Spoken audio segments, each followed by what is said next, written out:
Dobrodošli u Motiv Team, učionicu u prirodi. Dobrodošli. Šta je u stvari Motiv Team? Red je da objasnimo. Motiv Team je mesto za razvoj autentičnih lidera.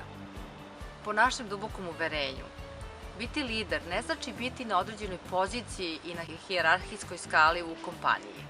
Za nas je lider osoba od integriteta, osoba koja poštuje svoje vrednosti, osoba koja radi ono što govori, neko ko je u stanju da vodi prvo sebe, onda i druge. Ako se prepoznajete u ovom opisu, onda ste na pravom mestu. Sve aktivnosti u Motiv Teamu, bilo da je reč o našim radionicama, programima ili videoklipovima, možemo podeliti na dve strane. Sa jedne strane razvoj liderskih veština, a sa druge punjenje baterija. Liderske veštine. Današnji lideri imaju izuzetno izazovnu ulogu. Veštine koje su bile dovoljne 50-ih, 80-ih, 90-ih godina prošlog veka, danas više nisu dovoljne.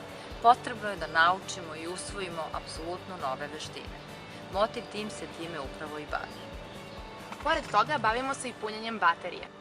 Svima nam je ponekada potrebno da napunimo svoje baterije, odnosno da se napunimo pozitivnom energijom.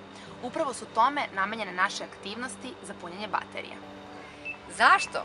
Samo zato što je naučno dokazano da kada smo u pozitivnom stanju, kada smo u dobroj energiji, naš um mnogo bolje radi.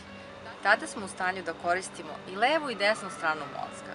Možemo da budemo jako kreativni, možemo da budemo jako otvoreni i da kvalitetnije sarađujemo sa drugim ljudima. A to je zaista i cilj, zar ne? Ako ste vi autentični lider, ako prepoznajete da želite da dopunite svoje liderske veštine ili da napunite baterije, onda ste na pravom mestu.